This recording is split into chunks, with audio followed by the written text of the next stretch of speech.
Welcome to Crash Concepts, where the economy, energy, and the environment are explored. Up next, fresh ideas and insights into the factors that are driving the world and shaping your future.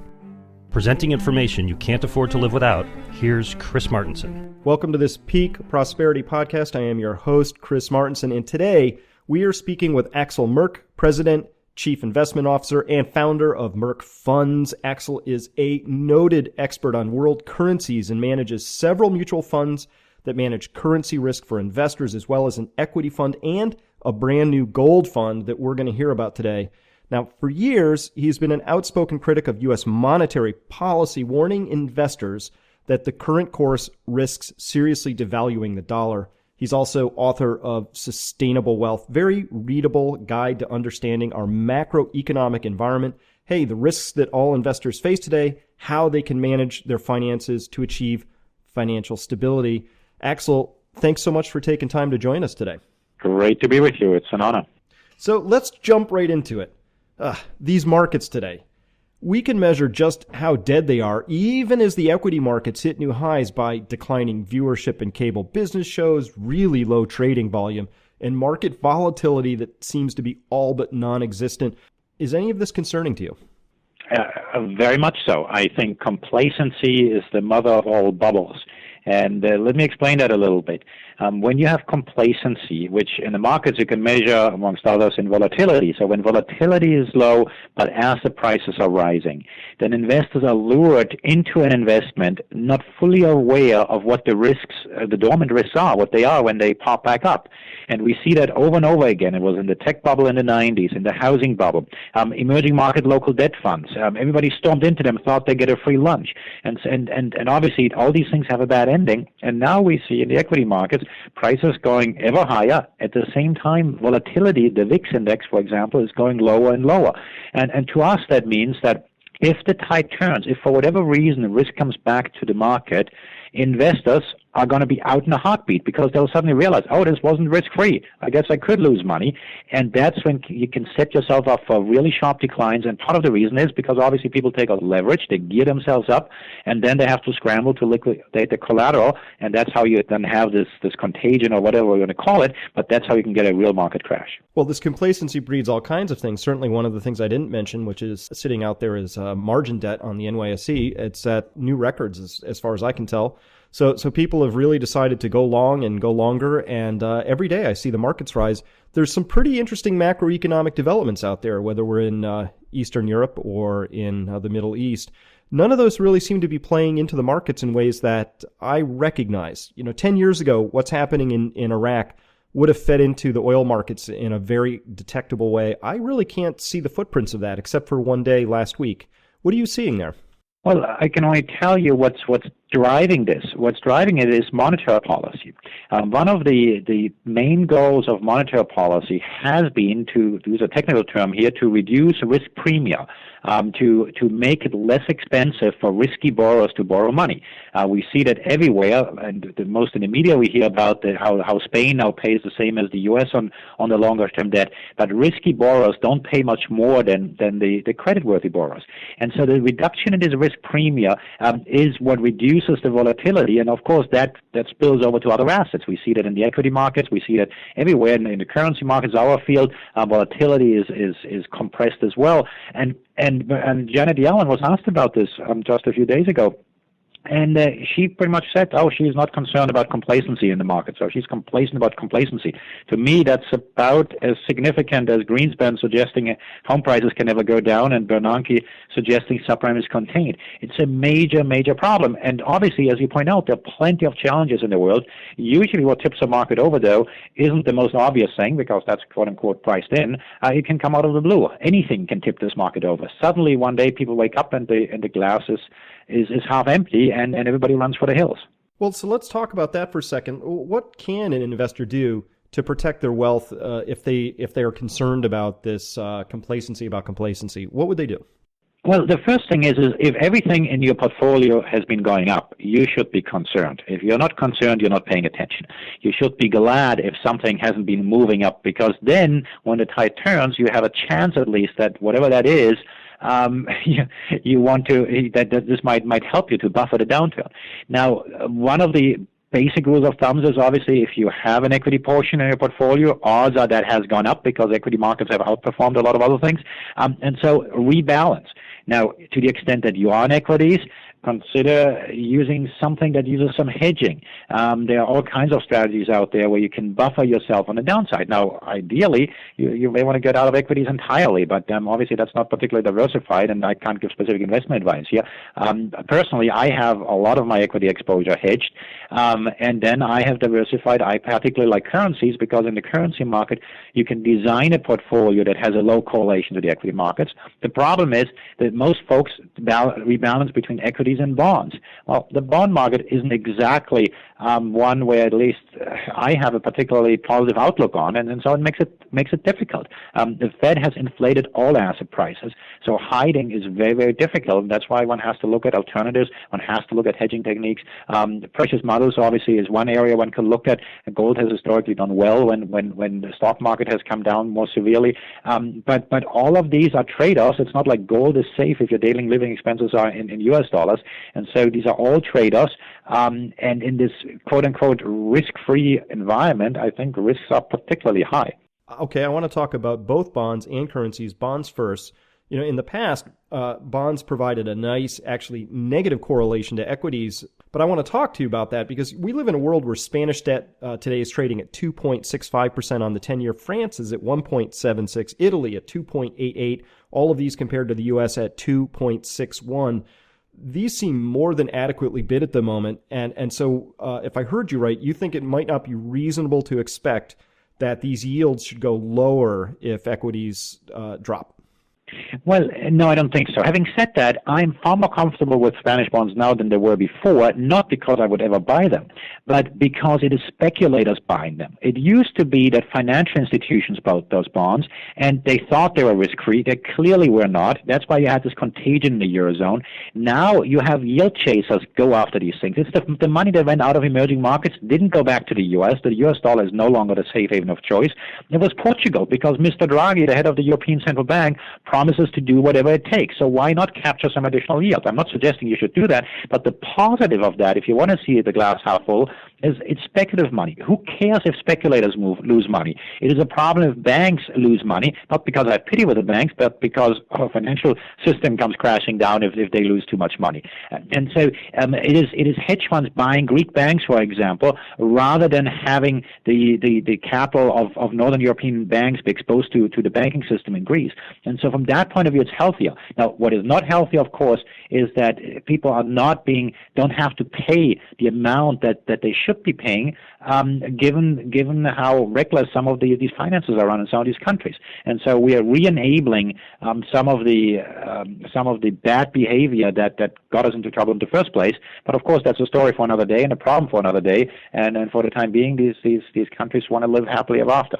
No one sheds a tear for the speculators. I see. Well, that's an interesting way to look at it, and I'm certainly I see everything out there as more speculation than pure investment at this point in time, and that makes a certain amount of sense until, as you say, the tide turns.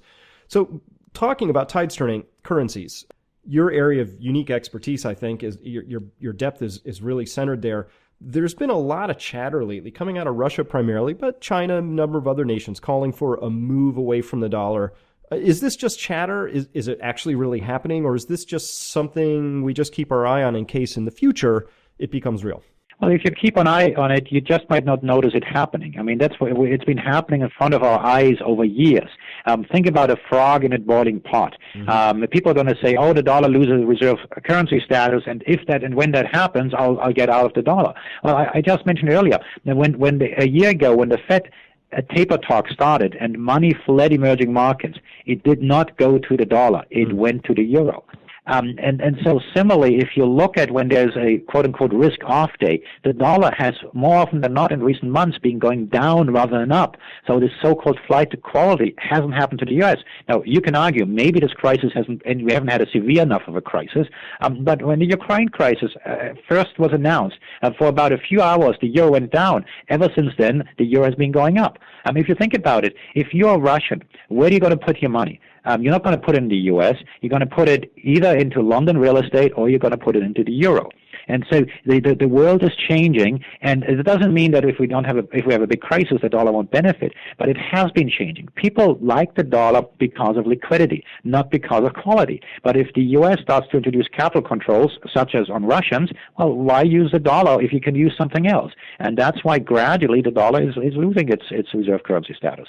And so as you watch that process happening, is this something you think it's like how Hemingway described how a man goes broke, slowly, then all at once? Do you think this is the frog boils for a while and then all of a sudden it goes worse? Or is this just something you think we're just going to see a steady sort of a repositioning away from the dollar on a percentage basis in terms of reserve assets, and that is more of the same?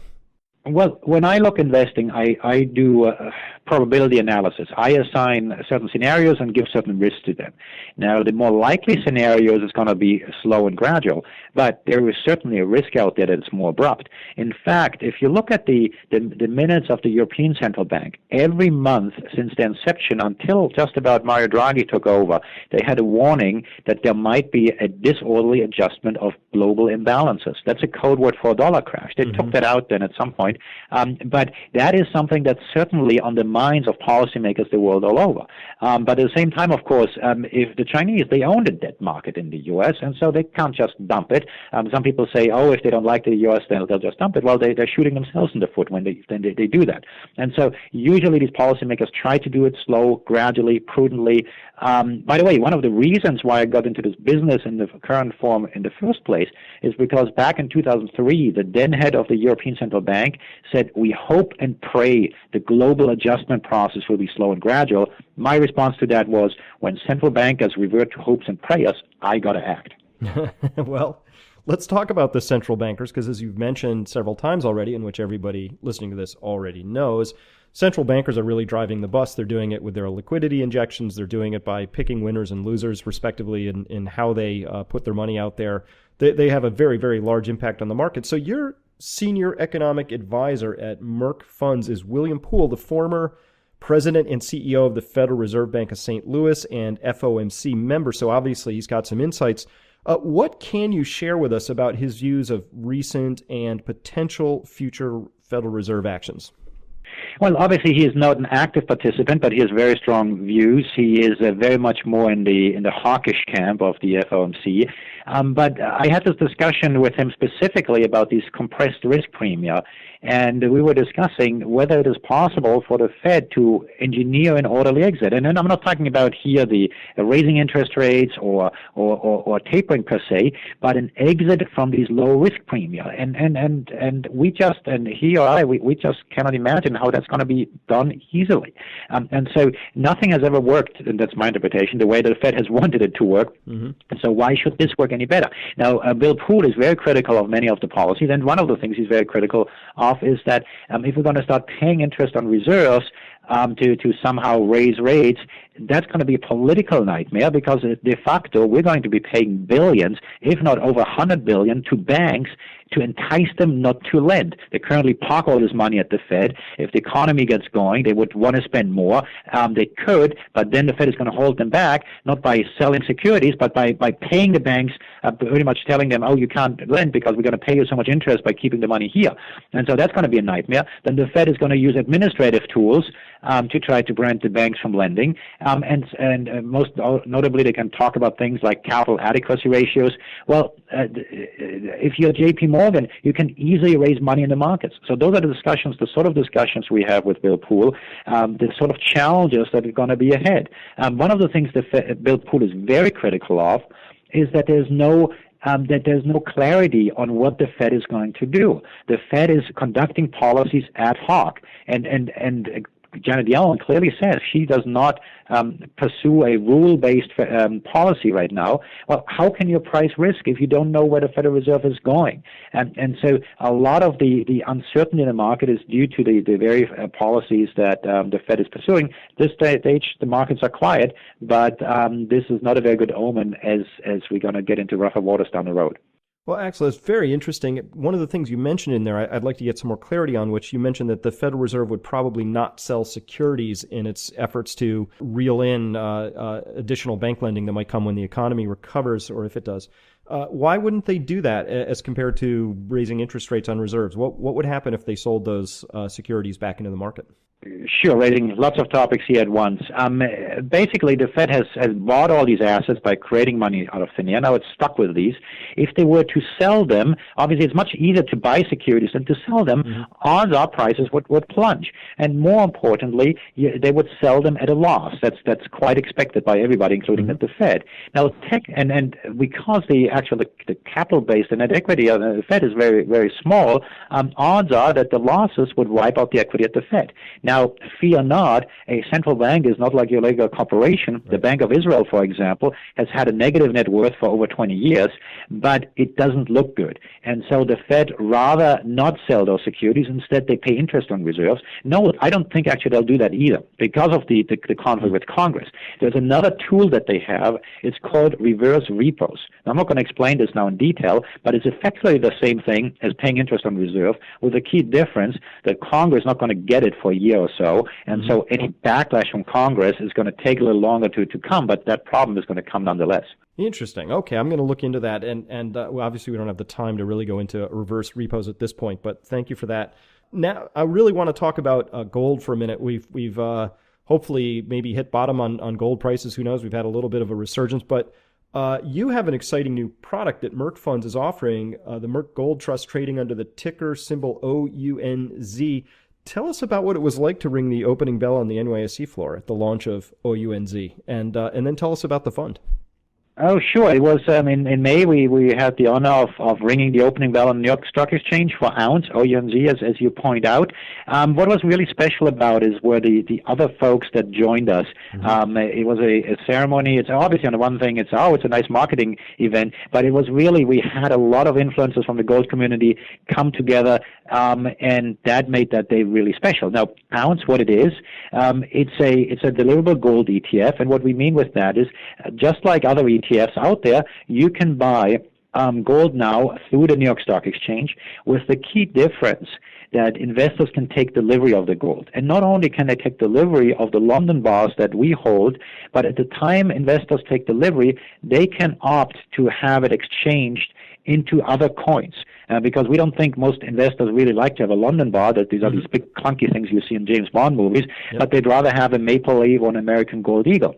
And so we give them that option. Now we don't think everybody's going to now buy their gold on the exchange for physical delivery, but we do think people like that option. And one of the key things is that taking delivery of what you already own through the shares is not a taxable event. And so assume you're buying these shares now, and a couple of years down the road, gold has appreciated, and now you suddenly want the coin in your pocket. Well, with our product, you don't have to sell it, have a taxable event, and then buy the coin. Instead, you can call us up and say, hey, I'd like to get my gold delivered, and we can do a tax-free exchange into coins and send them to your home. Wow, that's really handy sounding. And so some details then. Where is the gold going to be housed, and what kind of trading volumes are you expecting here? Yes, so we hold the gold in London, and the trading volume, it's now as we talk today is a nice day in the market. We trade over 120,000 shares. The share price is priced at 1/100th of the price of gold. So as we talk, it's at $13.18. The key thing here is that this is a gold ETF. And in order which one of the objectives, the secondary objective, is to track the price of gold. The primary objective is obviously to hold the gold and to be able to take delivery, but the secondary objective is to track the price of gold. And the nice thing about this is that the market makers that help to keep the price near the underlying value of the gold, they hedge the entire gold exposure. So for them, it is no extra work, or not significant extra work, to work with the Merk Gold Trust versus the other gold ETFs. And so we've historically, or since inception, had about a 1 cent spread in the market, a fabulous spread. We can take large orders, and so it has not been a problem for anybody to place large orders. And at this stage of of course, the interest in gold hasn't been all that exciting in recent weeks. And with that, we are already able to get a decent volume. We have about $50 million in the trust at this stage, and we're looking forward to getting much more down the road. Well, fantastic. And so when somebody would describe the actual process of taking delivery, you made it sound very simple. Somebody calls somebody up and says they'd like delivery, and it happens. Is it that simple? Well, almost. We do have a website, merkgold.com, where we go through the process. But the short of it is that on our website, we have a calculator. You plug in how many shares you have. We tell you how much gold it corresponds to, and it guides you through the process of what you have to specify, the type of gold you want to have, give you your account details and so forth, and you can submit that to us for evaluation. You do have to pay a fee for that process because obviously a coin usually sells at a premium versus the spot price. But what you do is you talk to us and you agree on the type of gold you want to have. You agree on the delivery location. Coins, as I indicated, we can deliver to someone's home address. We can deliver anywhere in the world, by the way. If somebody wants to have it delivered abroad, you can request that. London bars, we have to deliver with an armored truck. Those can't be delivered to residences. So there's going to be a little bit back and forth to agree on the location and the type of gold. And then you pay your fees up front. We give you a window which you can deliver the shares. You basically do a regular share transfer to the trustee. The trustee is Bank of New York. And then the shares are accepted, they're retired, and then we initiate the delivery. The entire process for coins to be delivered takes a good week or so. And you can initiate at any time. Now, if you have a more exotic request, that can obviously take longer. Excellent. I appreciate that. And is this only in 1 ounce increments, or are you doing fractionals too? No, 1 ounce is the minimum, and also in 1 ounce increments. And by the way, we specifically made 1 ounce the minimum investment. Having said that, it is not really economical because we have some minimum fees that are associated with it. Yep. If you have something like 40 ounces delivered, a 10 ounce Australian bar, for example, you pay about the same as you would pay through other sources of being able to buy those 10 ounce bars, for example. If you get much less than that, then the minimum fees are going to make it more expensive than to go to your local dealer. But the point here is that we really want to encourage people to take delivery to test the process. In fact, we were awarded a patent on this process. We believe our process is highly scalable. If there was ever a rush to take delivery, we think we can make it happen with our process, and so that's really different from these other products that are out there. You have an ETF, it tracks the spot price of gold, you can take delivery. Taking delivery is not a taxable event. Our view is, why would you buy any of the other gold ETFs when this one is available? And we charge 40 basis points a year, which is the same as for the leading gold ETF out there. Well, that's fantastic. That is a huge distinction between the one that's out there. I get questions about some of the other gold ETFs all the time. I've not been a fan of them for a variety of reasons, but this delivery takes away one of the biggest reasons that I've not been a fan of them, for starters, and that's just fantastic. So gold has been, if I could just get your views very quickly now, it obviously takes a long time to set something like this up. Congratulations on getting it done. It's out there. How do you feel about gold in this current environment? Well, the reason why we like gold in the medium to long term is because I don't think we can afford positive real interest rates, meaning interest rates net of inflation. Not in the U.S., not in the Eurozone, not in Japan.